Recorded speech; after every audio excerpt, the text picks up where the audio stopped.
सभी अद्वितीय पीयूसी के हिंदी विद्यार्थियों को स्वागत है। हम कर्तव्य और सत्यता इस पाठ को हम प्रारंभ कर चुके थे। इस पाठ में हम 3 वीडियो को देख चुके हैं और सुन चुके हैं। डॉक्टर श्याम सुंदर दास जी लिखा हुआ इस निबंध में कर्तव्य और सत्यता इन दोनों के बीच में क्या संबंध है इसके बारे में भी लेखक बता चुके हैं, हम उसको भी पढ़ चुके हैं। जब वो व्यक्ति कर्तव्य करता है तो उसे सत्यता के साथ ही निभाना पड़ता है। अगर वह सत्यता के साथ कर्तव्य नहीं निभाता है तो वह कर्तव्य कहलाता ही नहीं। और एक घर के अगर सभी सदस्य झूठ बोलने लगे तो उस घर के जो लोग सुख और शांति से रहना नहीं होता है। इन बातों को भी लेखक बता चुके हैं। और कुछ लोग क्या है कि कुछ लोग कुत्सित लोग होते हैं, नीच अधम लोग होते हैं। वे क्या करते रहते हैं, अपने चतुराई से झूठ बोलते रहते हैं, लेकिन अंत में उन लोगों को दुख भोगना ही पड़ता है। इन सारे विचारधाराओं को हम वीडियो 3 में सुन चुके हैं। आज हम वीडियो 4 में पेज नंबर 19 लास्ट पैराग्राफ वहां से देखेंगे। देख लीजिए, झूठ बोलना और भी कई रूपों में देख पड़ता है। देख लीजिए, हम लोग जब एक बार झूठ बोलते रहते हैं या कोई व्यक्ति झूठ बोलता रहता है, उसके अलग अलग रूप के बारे में यहाँ पर डॉक्टर श्याम सुंदर दास जी बताते हैं। क्या है देख लीजिए, झूठ बोलने के रूप कौन कौन से हैं उनको देख लीजिए। जैसे चुप रहना, देख लीजिए, जब एक बार हम क्या करते हैं, सच बोलना चाहिए लेकिन हम बोलते ही नहीं, चुप रह जाते हैं। ये भी क्या है, झूठ बोलने का एक रूप है। किसी बात को बढ़ाकर कहना, जब बात छोटी होती है, कम होती है, बहुत ही सच्चा होता है, लेकिन हम लोग क्या करते हैं अथवा लोग क्या करते हैं, उसमें कुछ मिलाकर बड़ा चढ़ाकर कहते हैं। ये भी क्या है, झूठ बोलने का एक रूप है। किसी बात को छिपाना, जो बताना चाहिए हम बताते नहीं, चुप रह जाते हैं, छिपा देते हैं, कुछ अलग विचारधाराओं को बोल देते हैं, जो सच रहता है उसे छिपा देते हैं। वो भी क्या है, एक झूठ बोलने का एक रूप है। भेद बदलना इसका अर्थ है वेश बदलना। जो सच है उसको छिपाकर कुछ अलग तरीके से बताना, अपना वेश बदलना, ये क्या है, झूठ बोलने का एक रूप है। झूठ मूठ दूसरों के साथ हाँ में हाँ मिलाना, देखिए ये भी क्या है, झूठ बोलने का एक रूप। झूठ मूठ दूसरों के साथ, जो दूसरे लोग जो बोलते रहते हैं उसके साथ हाँ में हाँ मिलाना। ಹೌದು इस तरह ನಾವೇನ್ ಮಾಡ್ತಿರ್ತೀವಿ, ಹೇಳ್ತಿರ್ತೀವಿ, ಇದು ಸಹ ಸುಳ್ಳಿನ ಒಂದು ರೂಪವಾಗಿದೆ ಅಂತಕ್ಕಂಥದ್ದು। देख लीजिए आगे, प्रतिज्ञा करके उसे पूरा न करना। हम लोग कुछ बातों को बताए रहते हैं, मन में कुछ इरादा रखे रहते हैं, लेकिन उन इरादों को पूरा करते ही नहीं। जो बोले रहते हैं उस तरह निभाते नहीं। ये भी क्या है, झूठ का एक रूप है। और सत्य को न बोलना, सत्यवನ್ನ ಹೇಳದೆ ಸುಮ್ಮನೆ ಇರತಕ್ಕಂಥದ್ದು, जो सत्य नहीं बोलता है वो भी क्या है, झूठ का एक रूप है। इस तरह अलग अलग क्या है, झूठ के रूप हैं। प्रश्न आया है आपको, 3 अंक के प्रश्न, यही विचारधाराओं को आपको लिखना होगा। जबकि ऐसा करना धर्म के विरुद्ध है, तब ये सब बातें झूठ बोलने से किसी प्रकार कम नहीं है। ये क्या है, धर्म के विरुद्ध है। हम झूठ बोलते हैं तो ये और झूठ के कई रूप, ये दोनों अलग ही नहीं है। इसका अर्थ है हमें धर्म के साथ चलना है, सत्यता को निभाना है, कर्तव्य को करना है। देख लीजिए यहाँ पर कर्तव्य, धर्म, सत्यता, ये तीनों बातें एक दूसरे के साथ मिले जुले हैं। जब कर्तव्य करते हैं तो धर्म के साथ ही करना पड़ता है। धर्म के जब कार्य कर रहे हैं तो सत्यता के साथ ही व्यवहार करना पड़ता है। कर्तव्य को करते समय भी सत्यता के साथ ही हमें व्यवहार करना पड़ता है। उसे सत्य छुपा कर, झूठ बोल कर हम कर्तव्य को कर नहीं पाते हैं। ये बात लेखक स्पष्ट करना चाहते हैं। फिर ऐसे लोग भी होते हैं जो मुंह देखी बातें बनाया करते हैं, और कुछ तरह के लोग होते हैं जो सुने रहते हैं, देखे रहते हैं, उनमें कुछ मिलाकर बनाकर कहना, सत्य को छिपाना, कुछ अलग बातों को जोड़कर बताना, ये भी क्या है, झूठ का रूप है।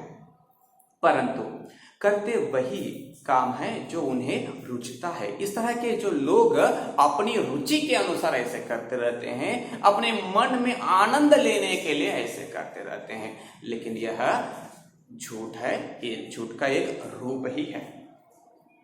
ऐसे लोग मन में समझते हैं कि सबको कैसे मूर्ख बनाकर हमने अपना काम कर लिया। इस तरह अपने ही मन में वे सोचते रहते हैं, कुछ महसूस करते रहते हैं, देख लीजिए मैंने दूसरों को कैसे मूर्ख बनाया। इस तरह अपने मन में और अपने अन्य साथियों को भी बताते रहते हैं, देखो मैं उस आदमी को कैसे मूर्ख बनाया, झूठ बोलकर कैसे मूर्ख बनाया। इस तरह अपने आपस के कुछ लोगों को बोलते रहते हैं। मन में इसी तरह भावनाएं उनके मन में पैदा होते ही रहते हैं, पर वास्तव में वे अपने को ही मूर्ख बनाते हैं। ऐसे बोलने वाले अंत में अपने आप को ही मूर्ख बनाते हैं, वे खुद मूर्ख बन जाते हैं।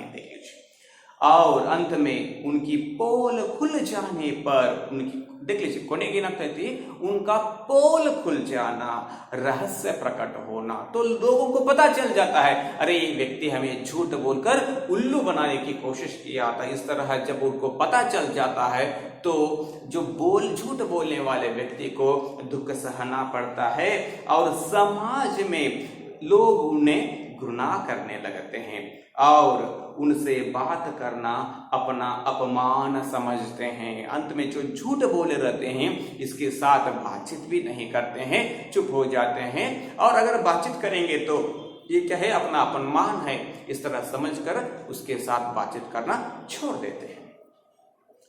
कुछ लोग ऐसे भी होते हैं जो अपने में किसी गुण के न रहने पर भी गुणवान बनना चाहते हैं, और कुछ लोगों के बारे में यहाँ पर लेखक बताना चाहते हैं, उनके पास कुछ भी गुण होते ही नहीं लेकिन गुणवान बनना चाहते हैं।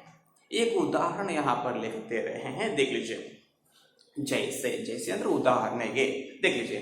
यदि कोई मनुष्य कविता करना न जानता हो, एक उदाहरण है यह, कोई एक व्यक्ति कविता करना अथवा कविता लिखना न जानता हो, पर वह अपना ढंग ऐसा बनाए रहे जिससे लोग समझे कि यह कविता करना जानता है।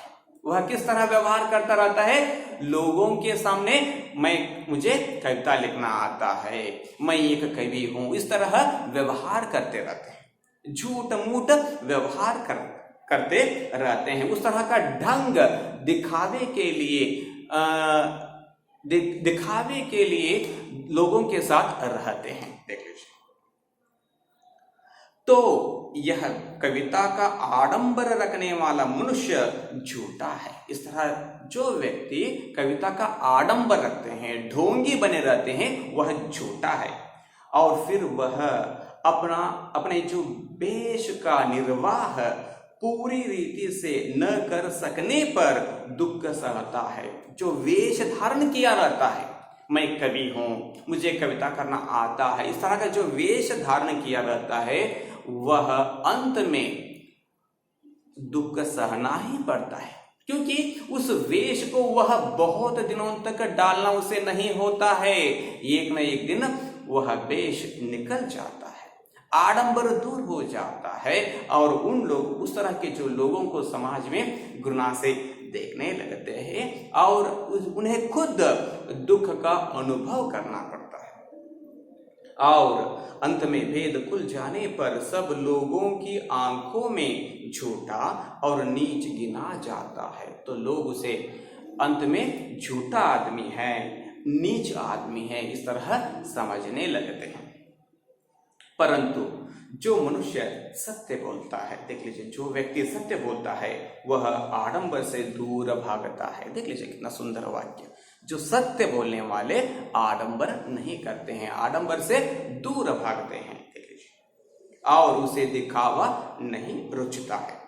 उसे तो इसी में बड़ा संतोष और आनंद होता है कि सत्यता के साथ कर्तव्य पालन कर सकता है। उस व्यक्ति को जो सत्य बोलता है उसे कब संतोष मिलता है? सत्यता का जब व्यवहार करता है तभी उसे संतोष मिलता है।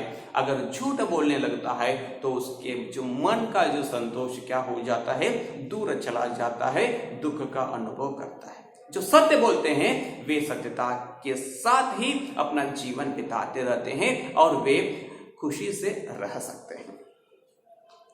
इसलिए हम सब लोगों का यह परम धर्म है, हम सभी लोगों का, इस समाज में जितने भी लोग हैं, इस जो राज्य में, देश में और पूरे संसार में जितने भी लोग हैं, सभी लोगों का जो परम धर्म क्या है?